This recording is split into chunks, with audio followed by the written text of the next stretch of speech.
In this video, I will be showing you how to change the font of a WordPress website title and also how to change title size on WordPress. The first thing you want to do once in your WordPress admin dashboard, from here you are going to scroll down on the left hand menu option, and right where you see appearance, you are going to hover over that and you are going to select customize.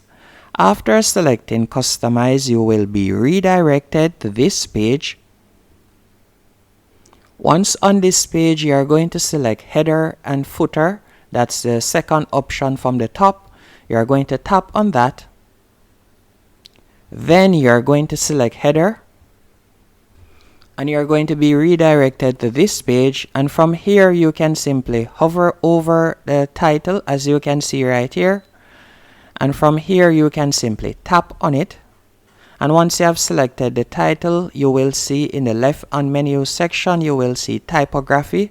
You are going to tap on that. Then from here you can change the font by simply tapping right where you see cabin on my page. I'm able to change the font, as you can see right there. I can also change the font size if I want.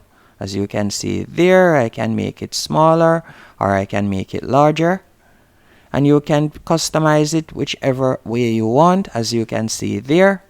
And once you are finished, you will simply save the changes. So let's go back. You'll tap on update in the bottom left hand corner to save the changes, and then you can go back. Hope you found this video helpful and informative on how to change website title color, font, and also font size on WordPress.